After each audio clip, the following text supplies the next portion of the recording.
a pastor, a coach, a man trusted with guiding both faith and young lives. But today, his name is tied not to ministry or mentorship, but to shocking allegations of S.A. Fairfield. Illinois is reeling as 51-year-old pastor and volleyball coach Chet Snyder now faces multiple S.A. charges, including the aggravated abuse of a young one. This isn't just another scandal.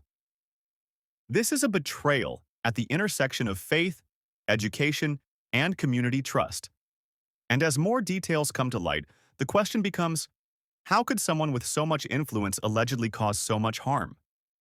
In this video, I wish to share with you the disturbing case of Chet Snyder, the pastor of the Journey Church in Fairfield, Illinois, and former head girls volleyball coach at Frontier Community College, who now stands accused of crimes that shake the very foundation of trust in both the church and the classroom.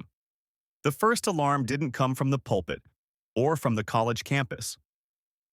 It came from a journalist's Facebook post.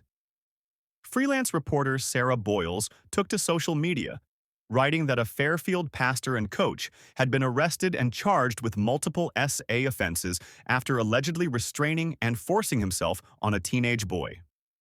She revealed that a Fairfield, Illinois pastor and coach has been arrested and charged with multiple S.A. charges after allegedly restraining and forcing himself on a teenage male. I have spoken to individuals close to the case. Chet Snyder is a 51-year-old resident of Fairfield, Illinois. He is the pastor at the Journey Church in Fairfield, as well as a current coach for Frontier Community College. The teenage male victim sought and was granted a no-contact order against Chet Snyder after the forcible assault that occurred in Fairfield in late August. This order of protection was quickly granted by the Wayne County Circuit Court on August 20th after evidence and details of the assault were shared with the court. After an investigation, Chet Snyder was arrested on September 4th, Thursday night by the Wayne County Sheriff's Department and the Fairfield Police Department.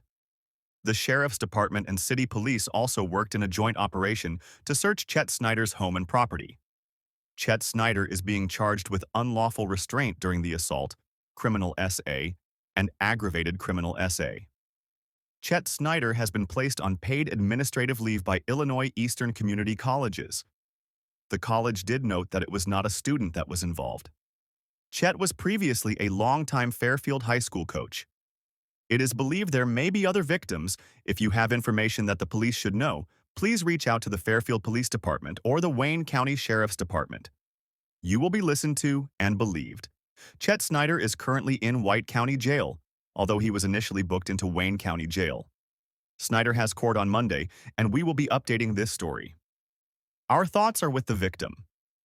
These aren't light accusations. They carry heavy penalties and lifelong consequences. But what makes this case even more devastating is Snyder's position. As a pastor, as a coach, as a former high school mentor, Snyder had access to young people who trusted him. Now prosecutors allege he used that trust as cover for predatory behavior. Court documents tell the story of the first alleged victim, identified only as T.S. Between September and December of 2016, Snyder, while serving as a teacher, coach, and youth minister, allegedly touched the boy's inner thigh for his own sensual gratification. It's a haunting detail, showing how far back these alleged abuses could go. The second victim, identified as H.D., brings even darker accusations. On August 14th, Snyder allegedly detained him in a vehicle, refusing to let him out while driving around Fairfield. H.D. claims Snyder touched his inner thigh and pen for sensual arousal, then compounded the crime by illegally supplying him alcohol. Imagine the fear of being trapped in a car, unable to escape, by someone who should have been a protector. Snyder appeared in Wayne County Court with his attorney, Troy Parrish. He was released under strict pretrial conditions, GPS monitoring, and a ban on contacting his alleged victims. His preliminary hearing was set for October 7th. Meanwhile, Illinois Eastern Community Colleges wasted no time. The moment they learned of the accusations, Snyder was placed on paid administrative leave. He was cut off from all student contact. And though officials clarified the victims were not IECC students, the community's trust had already been shattered. Fairfield is a small town. News like this doesn't just make headlines, it rattles the very foundation of community life. The Journey Church, where Snyder pastored, remained silent when contacted for comment. But silence doesn't erase the questions. How much did people know? Were there warning signs? And are there more victims still out there? Not everyone who knew Snyder could reconcile the man they remembered with the accusations they were hearing. Pastor J. A. Williams, from North Dakota, shared his heartbreak online, remembering Snyder as someone who helped him through a tough period in his life, saying, "When I heard the news from my hometown, my heart broke. I knew Chet Snyder, I respected him, and all of my memories from that time were, and remain, good memories. He and Misty helped me through my parents' divorce, and he helped me find my way back to God after a time of rebellion. I will never forget the good he did in my life and the lives of so many others. But people change. We all do. The person I was then is not the man I am now, and I know he's changed too."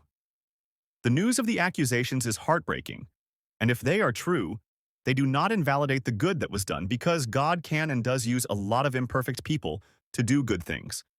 It's never an endorsement of wickedness.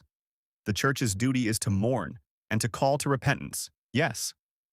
But above all, it is our duty to weep for the victims, to pray for his family, and to pray for peace and for justice. It is our duty to stand for truth, and when the truth is revealed, to respond with both righteousness and grace. This case isn't just about one man. It's about a system. Time and again, we've seen pastors, coaches, and mentors abuse positions of trust. Too often, institutions react slowly, offering protection to the accused rather than support to the victims. But in this case, something different happened. The victim was believed, the order of protection was granted, and law enforcement acted swiftly. Still, one can't help but wonder, how many others stayed silent, out of fear or shame? Chet Snyder's story is still unfolding. Court dates remain ahead. His guilt or innocence will be decided in the courtroom. But for now, two young men have come forward with horrifying stories of betrayal. And as more potential victims are urged to step out of the shadows, this case reminds us of a painful truth. Predators don't always look like strangers. Sometimes they wear the titles of pastor and coach. As Christians, as community members, as human beings, we must refuse to turn away.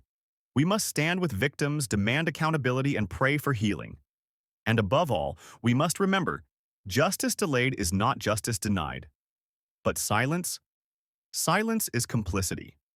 The investigations are still ongoing, and we will keep you updated.